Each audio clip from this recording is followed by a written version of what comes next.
Hello friends, welcome to my YouTube channel. आज हमें mainly important questions of anatomy के बारे में बात करेंगे कि जो अभी आरयूएचएस का जो अभी एग्जाम होने वाला है फर्स्ट सेमेस्टर का, उसके अंदर एनाटॉमी के ऐसे कौन से क्वेश्चंस है जो मेनली पूछे जा सकते हैं। कि जो फर्स्ट क्वेश्चन है वो है टिश्यू के बारे में, कि define tissue and its types and connective tissue. और कनेक्टिव टिश्यू की जगह पे वहां पे एपिथेलियम टिश्यू भी पूछा जा सकता है। तो फर्स्ट क्वेश्चन तो होगा टिश्यू का। सेकंड क्वेश्चन जो होता है वो आता है ब्लड एंड इट्स कंपोनेंट, जिसके बारे में आपको ब्लड के बारे में वहां पे बताना होता है और उसके अंदर ब्लड के कौन कौन से कंपोनेंट्स होते हैं उनके बारे में वहां पे बताना होता है। उसके बाद में थर्ड क्वेश्चन आता है describe chambers, layers and coronary circulation of heart. जो हार्ट होता है उसके बारे में आपको फुल्ली डिटेल के अंदर वहां बता देना है। फिर उसके चैम्बर्स, ये 4 टाइप्स के चैम्बर होते हैं, उनके बारे में एक्सप्लेन कर देना है और उसके लेयर्स के बारे में बताना है। और जो हार्ट की जो ब्लड सप्लाई जो होती है, कोरोनरी सर्कुलेशन, वो वहां पे आपको डिटेल के अंदर वहां पे एक फ्लो डायग्राम के अंदर एक्सप्लेन कर देना है। फिर फोर्थ क्वेश्चन आता है स्टमक, लीवर और पैंक्रियाज। इनके आपको वहां पे ओनली स्ट्रक्चर के बारे में देखना है और नॉर्मल उनके बारे में आपको पता होना चाहिए। फिर आता है fifth question illuminate organ of digestive organ, के जो डाइजेस्टिव के जो ऑर्गन्स जो होते हैं कि प्राइमरी ऑर्गन और एसेसरी ऑर्गन, उनके बारे में आपको वहां पे फ्लो चार्ट के अंदर वहां पे आपको एक तरह से वहां पे डायग्राम के अंदर या फिर बोल सकते हैं फ्लो चार्ट के अंदर वहां पे आपको नोट्स के अंदर या जो आरयूएचएस का जो आपको सीट दी जाएगी उसके अंदर वहां पे लिख के आना होता है। फिर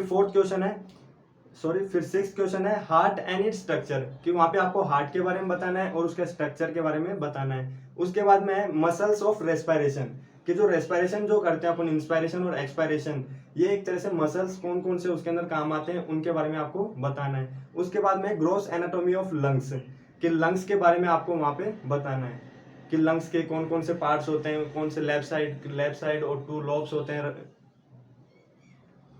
फिर उसके बाद में आता है स्ट्रक्चर ऑफ स्किन, कि जो स्किन होते हैं उसके बाद में आपको उसको बताना है कि स्किन के कौन कौन से फंक्शंस होते हैं, स्किन के बारे में उसके टाइप्स, कौन कौन से टाइप्स होते हैं स्किन के अंदर, उनके बारे में आपको वहां पे डिटेल के अंदर लिख के आना है। उसके बाद में आता है स्ट्रक्चर ऑफ ईयर और आईज। यहाँ पे इस बार जो है आरयूएचएस के अंदर आई जो है, आई को ज्यादा पूछ सकते हैं एज कम्पेयर टू ईयर, क्योंकि जो आरयूएचएस जो इस बार आई के ऊपर ज्यादा फोकस कर रही है। उसके बाद में आता है जॉइंट्स एंड इट्स टाइप्स, कि जो जॉइंट्स होते हैं अपने मस्कुलर स्केलेटल सिस्टम के अंदर कौन कौन से टाइप्स होते हैं, कि वहां पे देखा जाए तो फाइब्रस जॉइंट होगा, cartilage joint, synovial joint, hinge joint जो होते हैं उनका एक डिटेल के अंदर आपको लिख के आना है। और वहां पे साइनोवियल जॉइंट जो होता है उसके ऊपर मेनली फोकस करना है आपको, और उनका एक एक एग्जाम्पल भी वहां पे लिख के आना होता है। उसके बाद में आता है किडनी और इट्स ब्लड सप्लाई।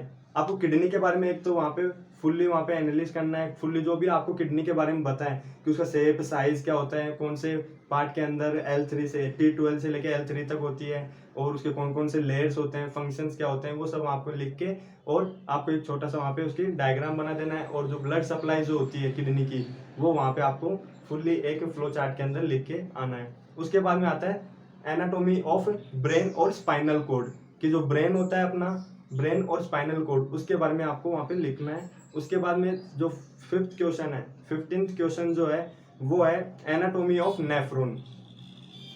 एक नेफ्रॉन के बारे में पूछ सकते हैं और नर्वस सिस्टम के जो ऑर्गन्स होते हैं उनको भी वहां पे एनालिस्ट करवा सकता है। फिर आता है स्ट्रक्चर ऑफ न्यूरॉन। फिर आता है जो 17th क्वेश्चन है वो है लेयर ऑफ यूटेरस। उसके बाद में 18th क्वेश्चन है लॉफ ऑफ लंग्स। उसके बाद में last but not list clinical significance of prostate gland. आपको एनाटॉमी का जब भी पेपर लिख रहे हो तो आपको इसके अंदर ये देखना है कि एक भी क्वेश्चन वहां पे छोड़ना नहीं है, सभी क्वेश्चन को एक सीक्वेंस वाइज से अपने को वहां पे लिख के आना होता है।